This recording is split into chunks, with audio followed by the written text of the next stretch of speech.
Jumpa lagi di Halo Timnas yang akan menyajikan informasi terupdate mengenai Timnas Indonesia. Di antaranya, sebelum maju jadi ketum PSSI, Erick Thohir minta restu Jokowi.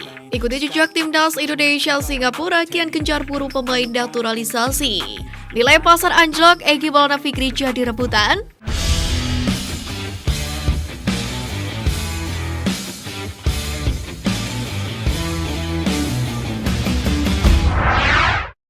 Ikuti jejak Timnas Indonesia Singapura kian gencar buru pemain naturalisasi.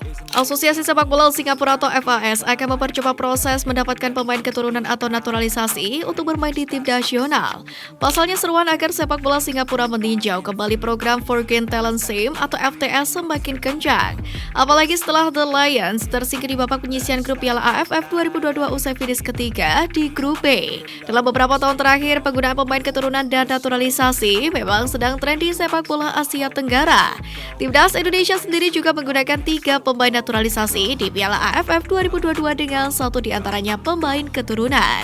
Sedangkan Singapura hanya memiliki 1 pemain naturalisasi yaitu gelandang asal Korea Selatan Song Hye-yong. Kini FAS kembali mengungkapkan niat mereka untuk mempercepat proses integrasi pemain naturalisasi melalui skema FTS. Cocok jadi tandem Elkan Bagot, bek muda keturunan Jerman tampil penuh bersama PSIS Semarang. Pemain muda keturunan Jerman Brandon Scheunemann tampil penuh bersama dengan PSIS Semarang saat menjalani debut di BRI Liga 1 musim ini. Menjadi salah satu rekrutan baru PSIS Semarang di putaran kedua BRI Liga 1 2022-2023, Brandon turut membantu skuad berjuluk Laskar Mahesa Junar menang atas Arema FC. Usut punya usut, ia merupakan putra dari ex-pelatih Persema Malang dan Timnas Putri Indonesia Timo Scheunemann. Jika penampilan impresif terus konsisten, bukan tidak mungkin ia bakal dilirik oleh Sintayong untuk membela Timnas Indonesia U20 bahkan Timnas Senior. Jika benar-benar dipanggil Timnas Indonesia, pastinya duet Elkan Bagot Brandon Scheunemann bakal terwujud di masa depan. Kembali main penuh, bek naturalisasi Timnas Indonesia berhasil bawa klub ke jalur kemenangan. Bek naturalisasi Timnas Indonesia Sandy Walsh diturunkan sebagai starter dan bermain selama 90 menit ketika Kevin Bejolan berhadapan dengan Kevin Koudrick di kasta teratas Liga Belgia.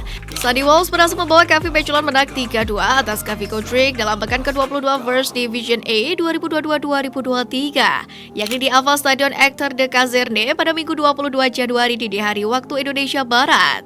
Pelatih Kevin Bejolan Stephen Dever memainkan Sandy Walsh menjadi bek sayap kanan alias di posisi terbaiknya. Namun, SofaScore memberikan rating yang cukup rendah untuk Sandy Walsh, di mana pesepak bola berusia 27 tahun itu cuma mendapatkan nilai 6,2. Dalam pertandingan tersebut, Sandy Walsh sendiri membubuhkan 2 sapuan, 1 tackle berhasil, 1 duel berhasil, 4 kali melanggar hingga 52% akurasi operan ketika melawan Kevin Koudrick. Nilai pasar anjlok, Egy Maulana Fikri jadi rebutan. Egy Maulana Fikri sampai saat ini masih berstatus tanpa klub. Sejak dilepas oleh klub Zlate Boravce pada 1 Januari lalu, Egy belum juga mendapatkan klub baru. Sementara itu, dilansir dari Transfer Market, nilai pasaran pemain andalan Timnas Indonesia itu terus anjlok. Di mana saat bergabung ke FK Sendika, nilai pasaran Egy tercatat mencapai angka tertinggi sepanjang karirnya, yakni pada 23 Juni 2022, nilai pasaran Egy mencapai 5,21 miliar rupiah. Bahkan saat FK Sendika mendapatkan Egy Maulana Fikri dari Leija Gedang, nilai pemain kelahiran Medan itu hanya 2,61 miliar rupiah. Namun nilai pasaran Egy praktis anjlok saat ia gabung ke Zlate Boravce pada 10 Agustus lalu. Pada update terakhir Transfer Market 16 Desember 2022, nilai pasaran Egy Maulana Fikri hanya 3,48 miliar rupiah. Dengan kondisi nilai pasaran yang anjlok seperti ini, ada peluang untuk klub BRI Liga 1 untuk bisa mendapatkan Egy Maulana Fikri. Beto Gonçalves beri saran soal nasib Sintayong di Timnas Indonesia. Ex-pemain Timnas Indonesia Beto Gonçalves ikut berkomentar soal nasib Sintayong. Walau gagal membawa skuad Garuda menjuarai Piala AFF 2022, Beto menilai pelatih asal Korea Selatan itu sangat layak untuk dipertahankan. Striker Madura United itu berharap Sintayong tetap melanjutkan perjuangan bersama tim Merah Putih. Pelatih berusia 52 tahun itu pun diharapkan mendapatkan perpanjangan kontrak, mengingat kontrak Sintayong akan kedaluarsa pada Desember tahun ini. Lebih lanjut lagi, Beto Gonçalves mengatakan kegagalan Timnas Indonesia tidak melulu karena faktor pelatih, melainkan kualitas dari kompetisi. Dia berujar level kompetisi yang bagus dan profesional dapat meningkatkan permainan para pemain saat ini di Timnas Indonesia. Pernah juara 3 kali di Piala Merdeka, Timnas Indonesia tak diundang Malaysia karena dianggap lemah. Federasi Sepak Bola Malaysia atau FIM mengundang timnas Thailand dan timnas Vietnam untuk berlaga di Piala Merdeka 2023, sementara timnas Indonesia diabaikan. Sejatinya timnas Indonesia sendiri sudah beberapa kali berpartisipasi di turnamen ini sejak pertama kali digelar pada 1957 silam. Namun FIM memutuskan untuk tidak mengundang skuad Garuda pada edisi kali ini. Alasan FIM sendiri menilai bahwa level timnas Indonesia masih berada di bawah timnas Thailand dan timnas Vietnam. Padahal timnas Indonesia sendiri pernah beberapa kali mengukir prestasi mentereng pada ajang ini meski itu terjadi pada puluhan tahun yang lalu. Timnas Indonesia tercatat telah menjadi juara sebanyak 3 kali pada edisi 1961, 1962, dan 1969. Di samping itu tim Merah Putih juga pernah menjadi runner-up pada 1957 dan 2006 serta finish ketiga pada 1958. Meski demikian, harus diakui bahwa untuk saat ini 4 negara yang diundang memang lebih kuat dari Indonesia. Pasang surut karir Zanadin Faris sempat jadi andalan Sintayong, kini posisinya di Persis terancam.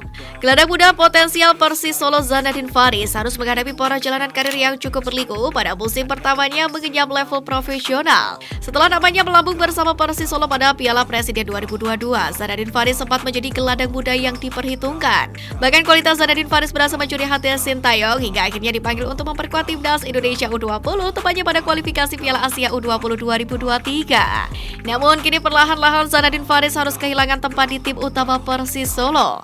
Padahal ia sempat menjadi andalan di skuad Laskar Samber Nyawa, khususnya ketika diasuh oleh Jackson F. Tiago hingga Rasiman.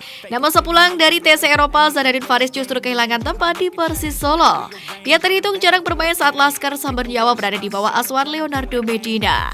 Sebab sejak pulang dari timnas U20, Ucil sama anak akrabnya hanya bisa mendapatkan 4 kali kesempatan bermain. Dan semuanya hanya berlangsung singkat karena bermula dari bangku cadangan. Sebelum baju jadi ketum PSSI, Erick Thohir minta restu Jokowi. Seperti yang kita ketahui bahwa Erick Thohir mendaftarkan diri sebagai calon ketua umum PSSI. Bahkan Menteri BUMN ini sudah meminta izin kepada Presiden Joko Widodo. Erick Thohir mengatakan dukungan dari Jokowi menjadi kesempatan emas mewujudkan sepak bola Indonesia yang fantastis. Di laman resmi Instagramnya ia menceritakan momen pertemuannya dengan Jokowi. Awalnya Jokowi menanyakan kesanggupan Erick membagi tugas jika terpilih menjadi ketum PSSI. Erick menjawab cukup percaya diri. Menurutnya rekam jejaknya di Kementerian BUMN menjadi salah satu bukti nyata.